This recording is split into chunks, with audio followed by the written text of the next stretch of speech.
afternoon. Welcome, everybody. How many people don't know that I'm Judy Jeffers? The three people that, yes, the newbies. Welcome, welcome. My name is Judy Jeffers. I'm on the board of directors here, and I'm a volunteer. And it's one of my duties to introduce our presenters at each of our second Saturday programs. I'll go through a few things first. Please make sure your cell phones are turned off. Next month's presentation will be Leeds Bird and Bay City Players, and it will be at the Bay City Players Theater. It won't be here, so don't come here. Now, I do not know whether there will be cookies, coffee, and punch. Do you know?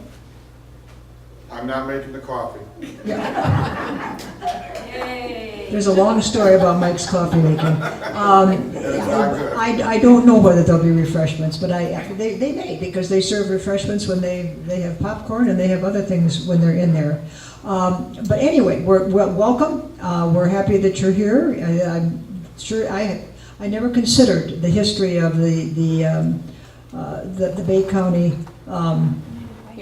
United Way, yes. And I asked about the red feather drive. There used to be, when I was younger, a red feather drive, and I have a red feather pin. I'm sure somebody gave me, maybe I donated money or whatever, but that's a long time ago. But anyway, I will introduce you to my, who's on first? Sue first. Sue. Are you kidding me?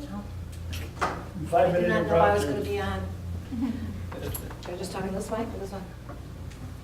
Hi, I don't have the quilt right here, but I'm representing. Sue's right there. Oh, okay, there, okay. So Yeah. stand over here. I will do that. Point it out. I'm the current chairperson of the Trombley House Committee. And I was a teacher, I can bell right to we are trying to raise funds and raise community awareness of the Trombley House. As you all know, it's the oldest wood frame house in Bay City, and it's in need of some repair, especially right now paint. So right now we're trying to drive a few events so that we can raise some funds for the painting. And this is one of the, not an event, this is a handmade quilt by the Quilters Guild that meets in this building, I think monthly. And it's all hand stitched. And we will be selling these raffle tickets today after this presentation. And it will be raffled off on December 15th, I believe. And that would be at one of the events at Trombley House, which is the Santa workshop night that Dee Dee Waxman has. So anyway, we appreciate your support and continue to look for information about Trombley House online. Just go to the Bay County Historical Society website, and on the sidebar there's a Trombley House Facebook page, and myself and the lady in the audience, Judy Wisniewski, are members of the Old Time Herb Society. I'd like to give a plug for them, and also to invite you all to come to our garden at the Trombley House on Monday evenings. We are going to be there, rain or shine. I believe the time is from 6 to 7:30, so hope to see you there. Thank you.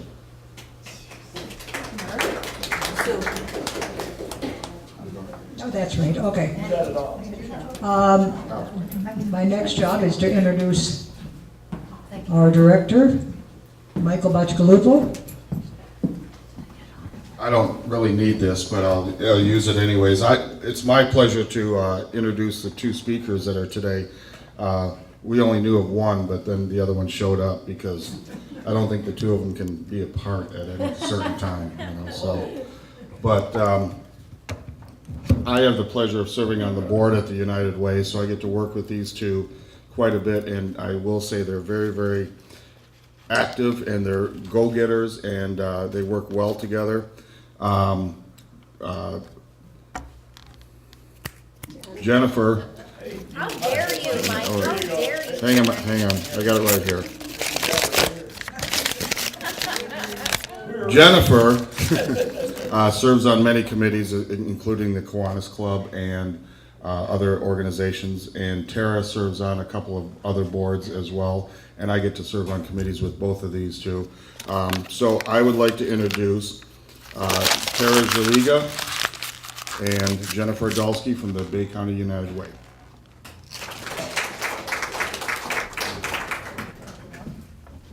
Thanks, Mike, that was brutal. Brutal. It's Jen, by the way. Yeah. There's no iffer. In for anything. Yeah. So as Mike said, my name's Tera Wieland. I'm the Director of Marketing and Community Impact at our United Way here in Bay County. And I'll go in a little more once we get through kind of the history part of this with what I do with the community impact side of things. But so when we were asked to do a history of United Way, I started digging into it, and it really is quite extensive. So I tried to kind of, shorten it up a little bit, but you'll have to bear with me because I have notes all over the place. History was not my strong suit. So from the beginning, United States government role involved elections and protection from foreign enemies. Therefore, the need to help community residents with health and welfare fell on initiatives through churches, ethnic organizations, and neighborhood resources. In the 1850s, Bay City became a wide open city, which was interesting to me. I had no idea what that meant.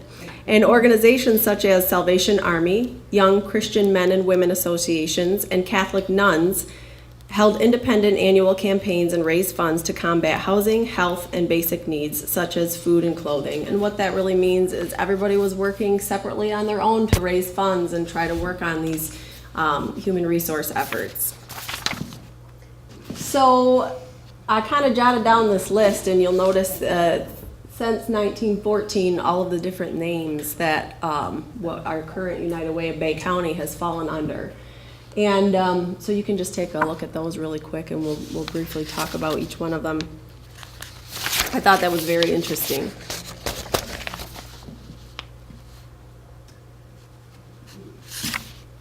So the Bureau of Social Services, there were leaders among the community that were being solicited from many organizations seeking funds to serve the needs in Bay County. And we still struggle with that today. Matter of fact, with the State Theater and the Arts Council, they've a lot of the larger donors have recently, asked them to collaborate and to combine under one umbrella so that they were only approached once, and then the funds could be delegated as needed from there. In 1917, Bay County was organized into a military model with 3 sectors directed by colonels and subset areas directed by majors, captains, down to the neighborhood lieutenants. One of the roles of these officers were to raise funds for Liberty Loans and the Red Cross, Salvation Army, the YW, and the YWCA through community-wide fundraising. So those have been around for a very long time.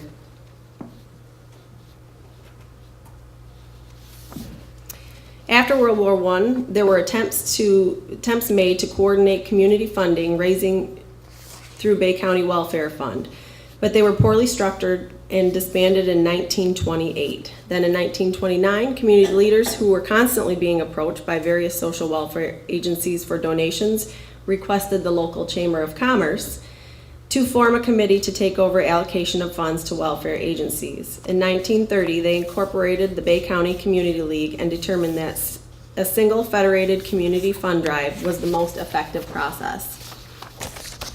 And we've been working on that for a great number of years since then. So they looked toward the Chamber of Commerce to form this committee, and a lot of these names may look familiar to you that were on that board of directors, and asked them to not only come together to solicit for funds, but also to make a decision within that committee on where the funds would go and where they would be most effective.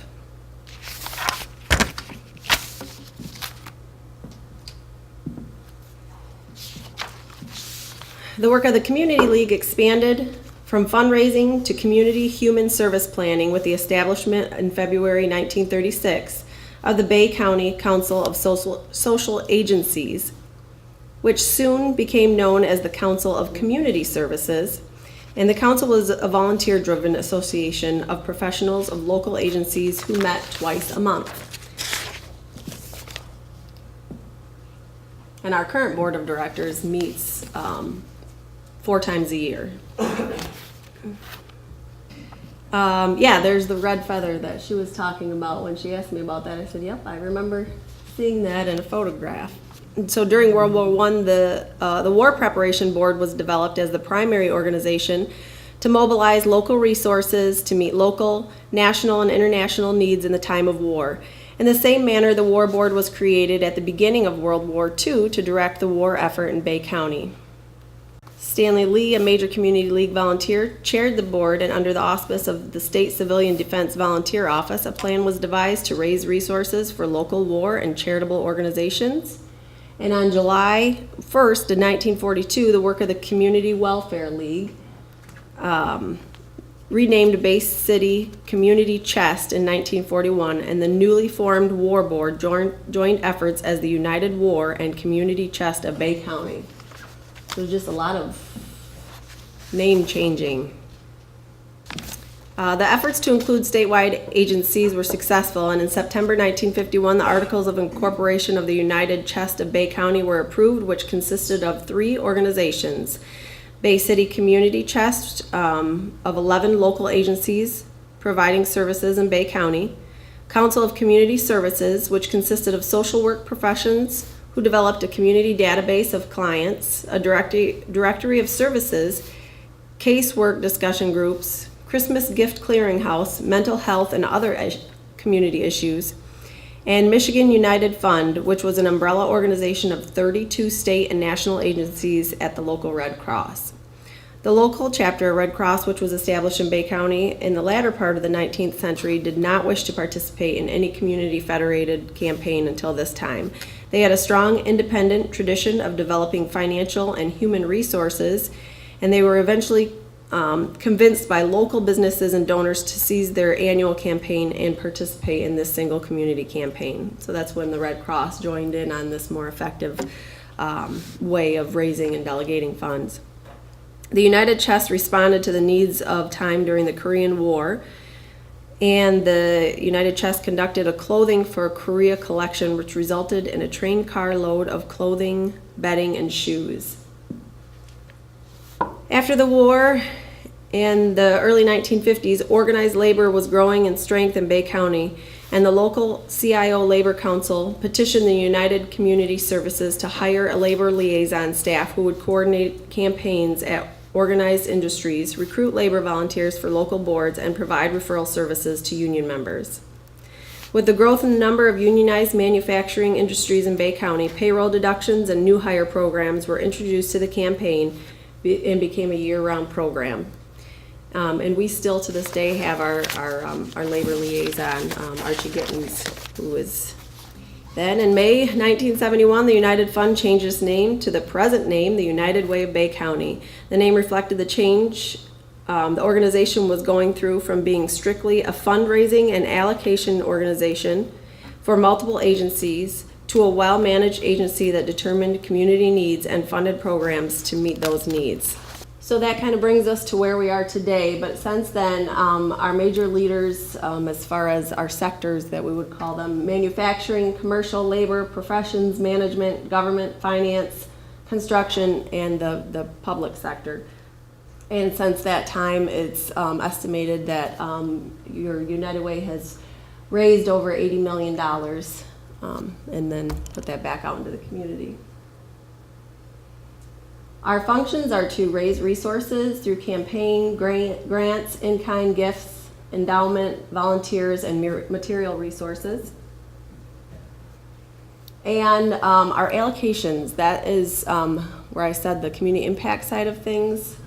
What we do for allocations is every year we go through a long list of data, many resources, the Kids Count, Michigan Kids Count data, and look at the Bay County portion of that. Our Bay County Health Department, the data from there, suicide surveillance reports, our prevention network, the data that they give us, the DHS Green Book, or DHHS, excuse me, I'm still struggling with that. The Green Book data, U.S. Census Bureau, the Bay County information from there. There's just a lot. We get some crime data from the police departments and everything. And kind of align that all and look at where our gaps and needs are in the community and where we need to funnel our resources in order to make a larger impact. And so I have roughly 40 community volunteers that come in after campaign is over, and this is usually right around the February timeframe. And we look at anywhere between 40 and 50 grants that are written and given to us from our current partner agencies, which we'll talk about in a second. And we look at the outcomes, we look at their financial status, we look at are they filling one of those needs in the community, are they aligned with the United Way priority areas and goals, and where is it going to be best for us to put those dollars to make sure that they are efficient and effective. So one of the things that we get a lot of times, and this explains that, is why would I donate to United Way if I could just go give my dollars to the Y or the Boys and Girls Club or something like that directly? And the short answer for that is because when we allocate dollars to them for those grants that they've requested, it is specifically programic. So it goes to a certain program that we know is creating an impact in our community. So it doesn't go overall to anything they want it to go to. It may go to a STEM program that they're doing at the Boys and Girls Club, because we know that in our education field of things, STEM is big right now, and it's helping these kids reach those reading and math levels that they're supposed to be at, through the state and at their current grade levels. So those are the types of things that we look at to make sure that the dollars are going where they need to be. So we currently have 19 local member agencies. There are partner agencies that we currently call them, which will be changing soon, but that's a whole nother chapter. And this is just a little factoid here that 1 out of 3 people in Bay County will use a United Way member agency in the next year. And that may be that their kids are going to swimming classes at the Y, or utilizing the Boys and Girls Club for after school programs, or maybe mentorship through the Girl Scouts or Boy Scouts. It could be that they're utilizing the Golden Horizons adult daycare, anything like that.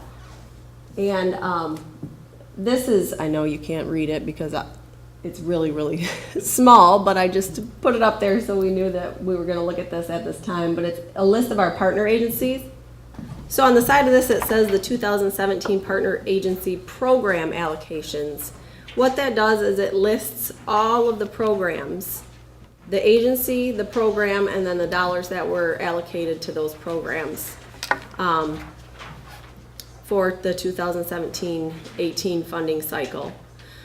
So for instance, the Bay Area Women's Center, the 2 programs that we have provided funding for is domestic violence and the youth and community education programs. They have a lot of other programs there, and this just shows the programs that our United Way has funding right now. The Bay County Child and Senior Citizen Center, the Fremont Center Child Care, and Golden Horizons Adult Daycare. Bay County Habitat for Humanity, Neighborhood Revitalization, Big Brothers Big Sisters Youth Mentoring, and I won't read every single one of those because it might get kind of boring, but it is a nice way of looking at where the donor dollars are going. So you're able to look at the partner agency, the program, and then the amounts. And then on the other side is our 2016 financial statement. And so you're welcome to, I encourage you actually to take a look at that and ask any questions that you may have. There are just a few other little things that I put on here. Just, I think that these types of facts or numbers or data or whatever you want to call it really kind of helps to resonate in people's minds. Like, In the past 12 months, 211 Northeast Michigan has made nearly 10,000 human service referrals. That's a lot. That's a lot, especially look at, the 5 business days there are a week. There are currently 300 Bay County girls enrolled in 39 Girl Scout troops. A lot of those are mentoring programs, which we find very beneficial to our youth in the community. New Dimensions had 20 successful job placements last year with 1,120 paid hours worked.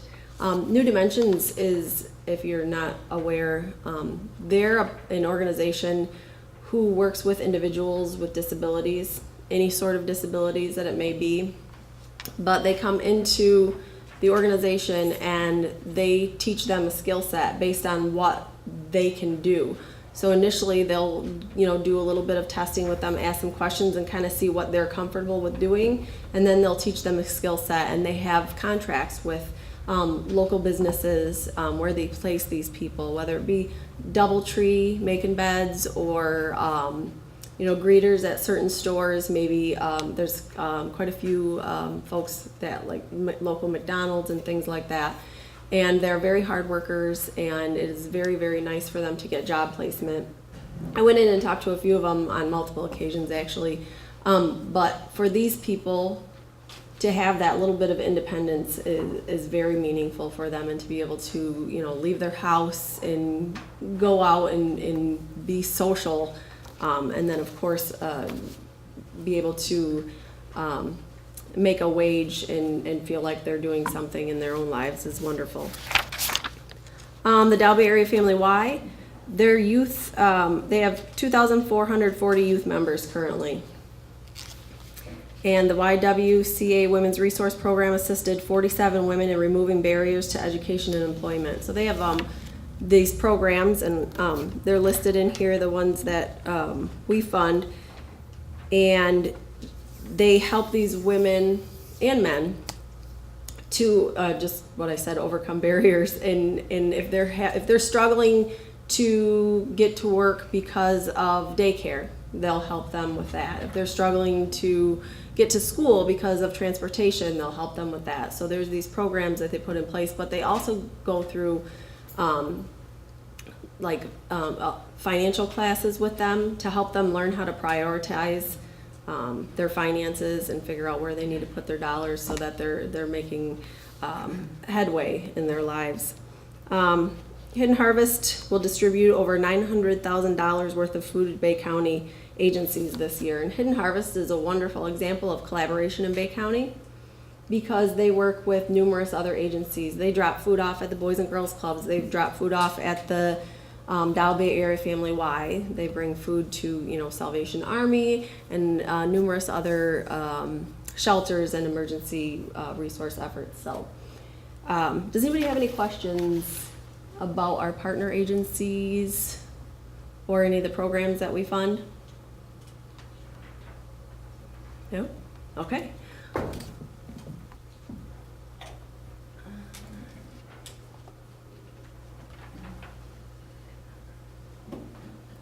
So I'm going to show a short video. This video is, it's a very nice video because we went around, actually Nick, Nick, who's back there, he and I went around and talked to some folks at some of our different partner agencies and got some wonderful testimonials. And I think that if anything sticks with people, it's seeing these people talk about these things themselves. So.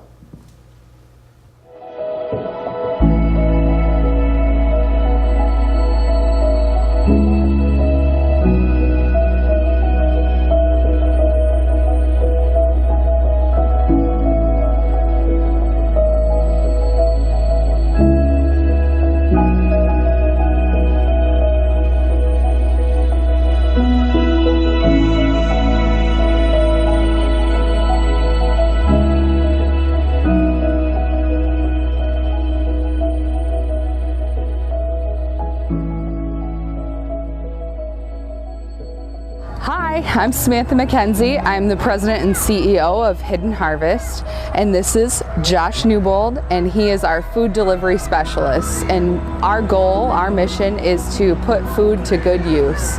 So today we are delivering to the Wise Kids program here in Bay City, and Josh has also made deliveries to the Good Samaritan Rescue Mission, the Salvation Army, Corpus Christi Food Pantry, and many others today. And we rescue food that would otherwise be wasted and put it to good use.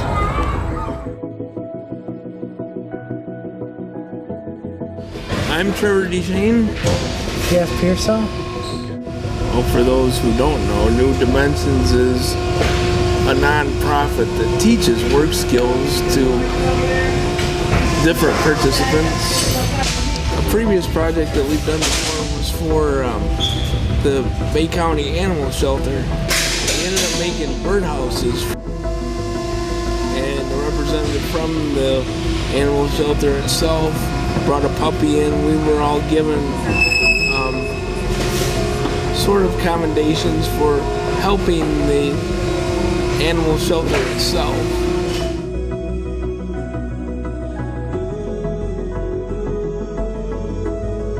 Hello and welcome to the Boys and Girls Clubs of Bay County. It is an honor to have the generosity and the support of the community and United Way. We live united. We are honored to have financial support for our education and career development.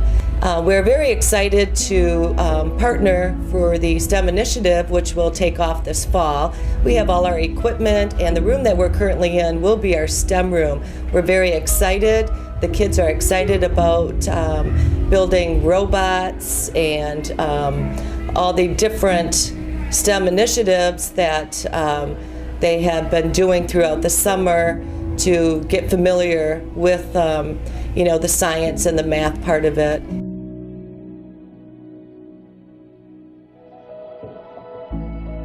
I'm Stacy McIntyre. I'm the program coordinator here at Golden Horizons Adult Daycare Center. Our programs from the United Way are not only just the child care center, but the senior center. And what you saw this morning are activities that go on between the children and the seniors, where we merge the two populations into doing a variety of different activities to keep people stimulated and active.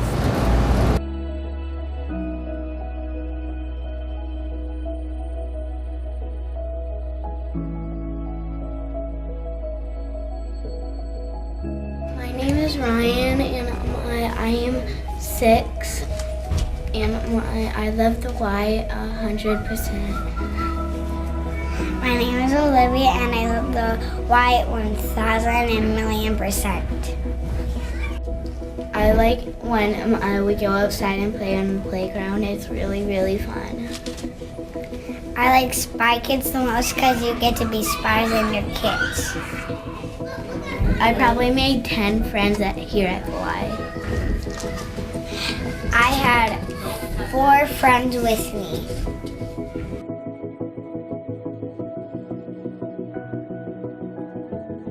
My name is Adrian. I'm 8 years old. I've been coming here to Literacy Council for 2 years. I work on math, reading, and counting money. I really like the tutors here, and I learn a lot.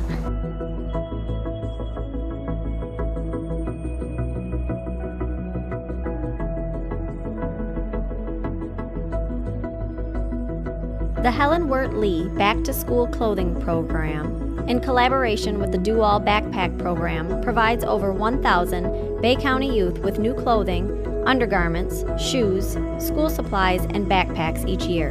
The programs help underprivileged families with children and gets them excited to return to school each fall. In addition, these programs give our community a large economic boost through retail purchases.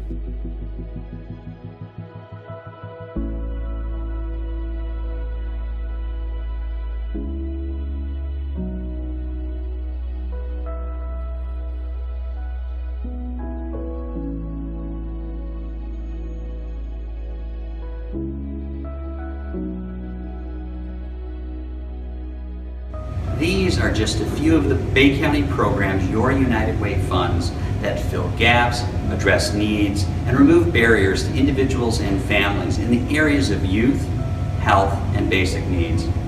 Our youth programs are increasing their focus on STEM education and mentoring, Our health programs are combating the current drug epidemic in our community, as well as addressing the needs of an aging population. Our basic needs programs are adopting new and proactive approaches to supporting self-sufficiency. Your contribution is important to support all this. Please give. Together, we are changing lives forever.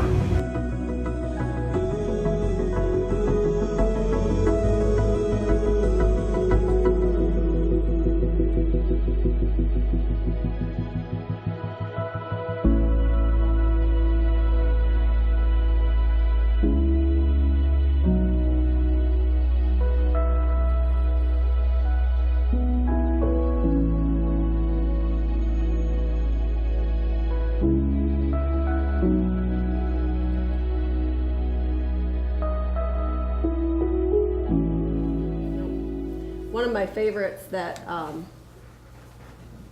is touched on is the Golden Horizons Adult Daycare. It's very unique.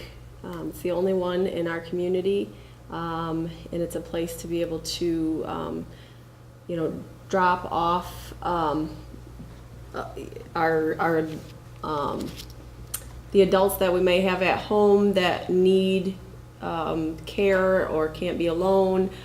To be able to not only give them the social aspect that they're looking for in life, to be able to, socialize with each other, and they have a lot of nice activities and things that they do, but also to provide respite for their caregivers for a portion of the day. But at the other end of that building is the Fremont Child Care Center.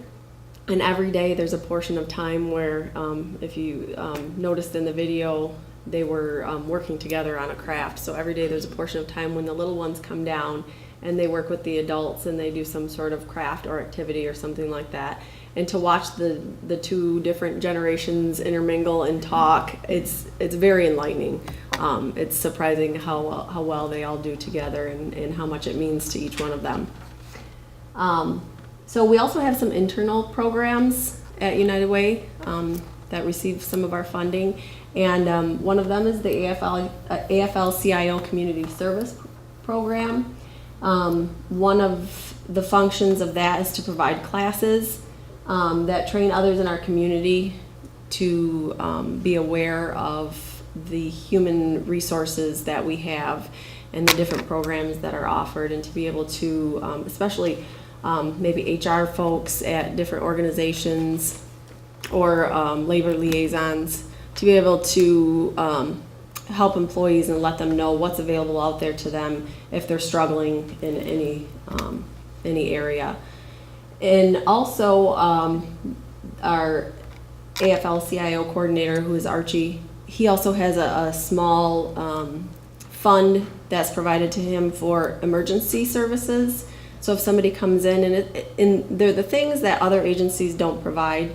So if somebody comes in and they need to get, they need money to go get a birth certificate, they may need, proof of birth or a social security card or whatever it may be, he's able to provide them with that, as well as help with some prescription coverage, maybe a gas card to get to a doctor's appointment or something like that.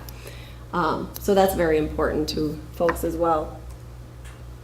And with that, I am going to turn it over to Jen to talk about some volunteer things.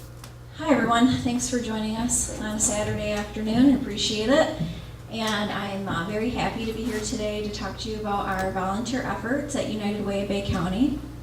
So one of our goals at United Way is actually something I hope you've heard of, give, advocate, volunteer. Those are our 3 pillars. We touch on all of them. All of those aspects are very important to have a healthy community, one that we take care of each other. So we promote volunteerism in several ways. One is by offering corporate services. So a business can contact me if they want to do a service project, and I'll do some research by connecting with local nonprofits and finding out what's available, what type of projects they need done, how many people they need, if there's any funding involved. And I'll work with them and facilitate that project so that way they can find something that's fulfilling for their business. Another aspect is engaging students. So our local high school students are on our board. We have 1 and possibly 2 student volunteers from each high school in Bay County. They're encouraged to participate in our United Way Bay County board meetings that are quarterly. And this is so that way they get familiar with what it is to sit on a board, so it's not too intimidating for them when they reach adulthood and they're asked to be part of these community boards. We also give out a Michigan Student Service Award. That is actually through the Michigan Community Service Commission. It's an award given by the governor of the state of Michigan at the time, and that's for high school students that have donated at least 400 volunteer hours during their high school career. So they receive that certificate from the governor and also a medallion that they can wear when they graduate. We also have a senior volunteer program. So the only qualification to be part of this program is that you must be age 55, and you have to either volunteer or you have to live in Bay County. So I think it's silly we call it a senior volunteer program because it's age 55. But the whole idea is that we're engaging folks that may be retired or considering retirement. We want to make sure that they stay active in their community. We give them an avenue to remain social and to make connections and to give back and to know that they are valued in the community. We still need, we still need your time, we still need your service. We need all of your experience through the workforce and just life experience. Our seniors are a very valuable commodity when it comes to volunteer resources, and this program gives them an avenue to give back. So what we do is we place interested volunteers with local nonprofits. So we have over 100 volunteers, and they're placed in several different agencies in the community. They can volunteer an hour a year, they can volunteer 100 hours a year, some do more. For example, we have some internal volunteer programs, such as Tuesday Toolman. Our Tuesday Toolman program is one where we have volunteers go out to homeowners' houses that are in Bay County, and they do minor home repair. This is a very valuable program because a lot of the recipients are they're seniors, a lot of them are widowed. They're not able to replace a faucet, or if there's a leak underneath the sink, they don't, they're not aware of how to fix that. And if you try and call a contractor to have them come out and address a leak underneath the sink, you'd be lucky to get a call back. It's such a small job, a lot of times they don't, contractors won't go on jobs that small. So there was a huge need in the community, and some volunteers stepped up and created this Tuesday Toolman program. So our volunteer needs with that are our Tuesday Toolman volunteers go out maybe once a month, once every other month, depending on what their availability is.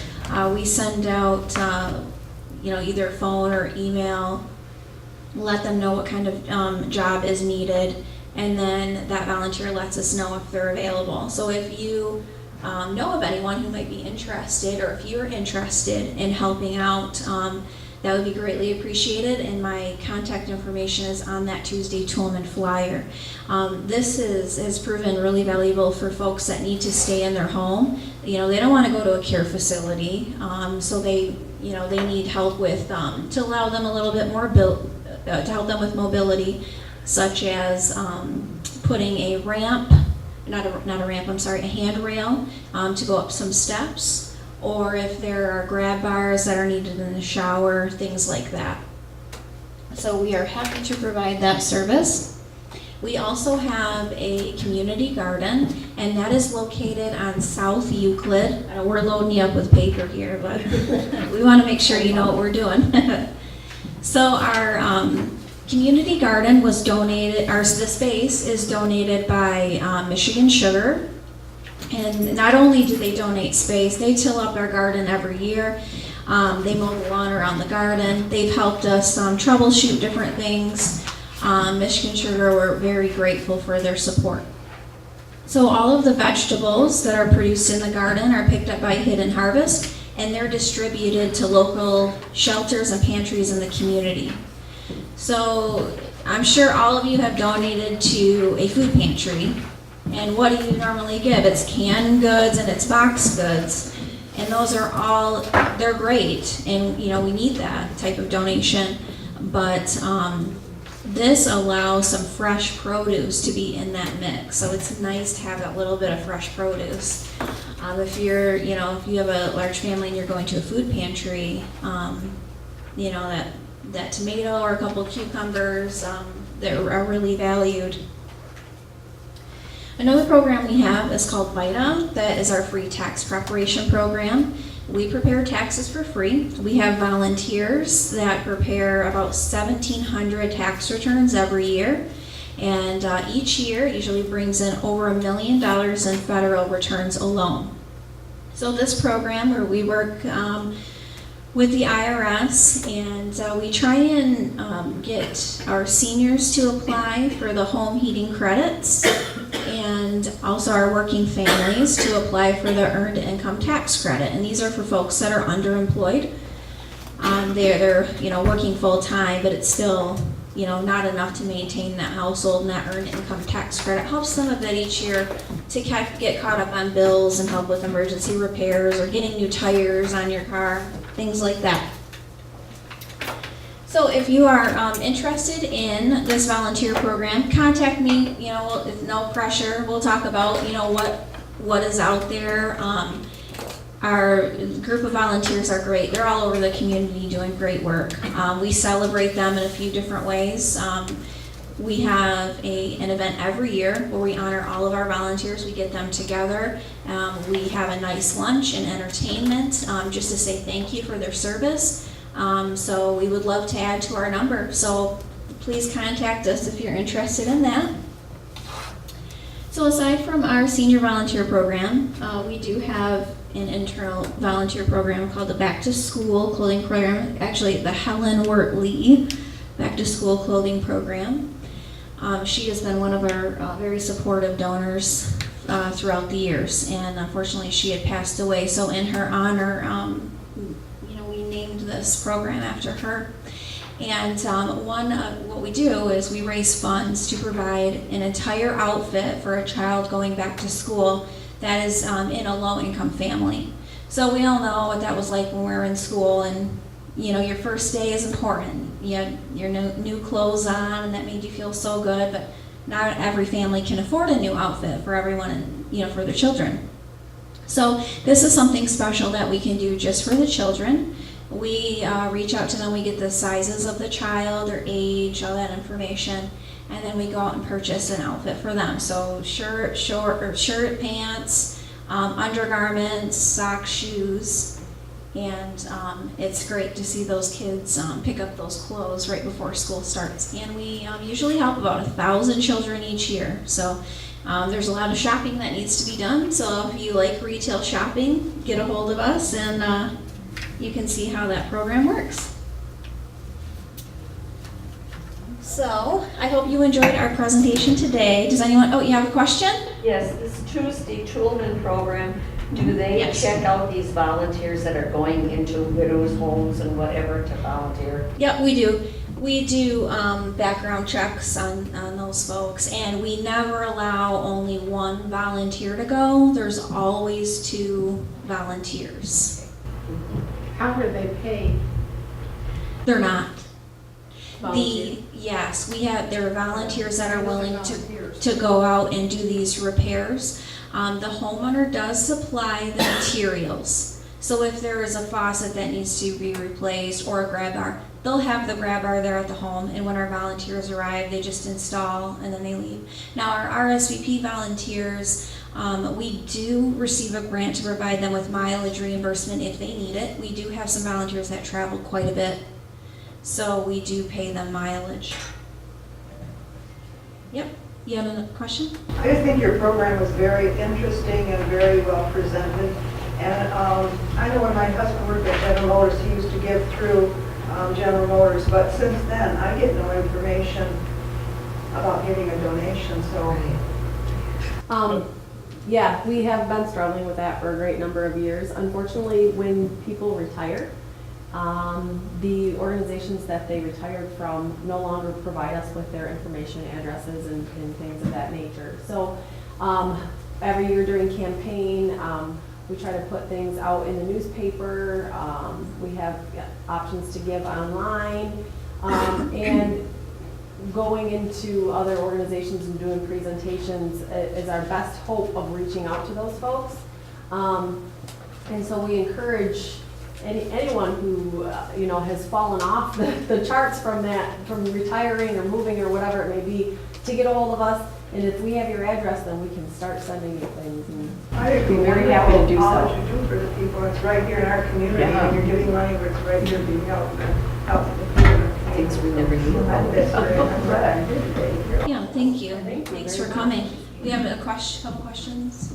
Okay, she brought up a good point. We are not contacted because we always don't go online. We read the newspaper. And there's nothing in our newspaper to tell us where anything is or when it's going on. If you would send something to that paper, put a notice in there. I mean, I don't know, there are things that you don't have to pay for in a newspaper. Yeah, several press releases go out every year. It's whether or not it's picked up as a story. But again, please contact us. We're not trying to keep what we're doing a secret. We want everybody to know. So if there is a group or a way that we can contact, different areas that aren't getting our information, we would love that information. So we do have a small budget for marketing. Because we want, the dollars to go back out into the community, we don't want to spend a lot on those things. But during campaign, we do have a contract with MLive, Bay City Times, and there are 2 articles that go out during our campaign months. One is usually in September, and the other one is usually in the end of October. That will go out in the paper. So hopefully you'll see those as well. As far as the other, press releases and things that go out, like Jen said, those things are based on whether or not the paper picks up the story or not. Do you have a question? Mine was a history question. Uh-oh. It went back to the transition from one name to another name, and then finally deciding on the United Way. I think it was 1971 or something. But did that name originate here in Bay County? I always thought it was a nationwide program. Is it actually it's that term United Way started here? No, United Way Worldwide is nationwide, worldwide, obviously, that's the name. However, Bay County, our Bay County United Way, wasn't established until that time. So we had all of these other names and relief efforts that were put together through different community organizations such as the Chamber of Commerce and the Red Feather Group and things like that. And it wasn't until that time that they decided, here's this worldwide initiative, let's take this and bring it into our community. You don't have to pay anything to them, though, all the money stays in Bay County, or? We have a small United Way Worldwide fee that we pay every year. It is a very tiny little sliver. Matter of fact, we pride ourselves in our management. Our management and overhead costs are under 9%. So that's very, very small. The average for a nonprofit is 14%. So we're very, very low under that. But it is a very small sliver. It's based on our campaign and the dollars raised. And what we're able to get from being a member, a United Way Worldwide member, we use their marketing materials, stock photos, and then we also have conferences and things that we're able to attend to help us to get a better grasp of looking at the needs in the community and the things that we can do to give back and really make an impact. So they are beneficial to us to be able to be part of that group. Yeah, those would all cost us much more money than what that donation to the worldwide is. If you see the commercials during NFL season, the Give, Educate, Volunteer, all those commercials, those are United Way Worldwide pays for those. There's no way we could afford doing those things. But just to let you know, If you are an RSVP volunteer, I do send out quarterly newsletters, and that highlights different volunteer programs and also lists volunteer opportunities that are available and needed in the community. So that's one way to be connected and learn about what's going on in Bay County, not just with United Way, but community-wide. Did we have any other questions? If someone needs help, is there a certain phone number they call, or do you 211. Oh, 211 does everything.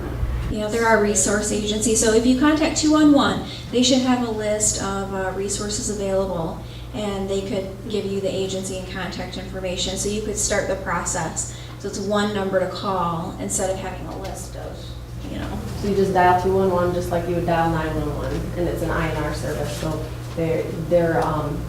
you could tell them that you're looking for food, and they'll be able to pinpoint what your best resources based on your geographic area. So there's about 29 food pantries in Bay County, and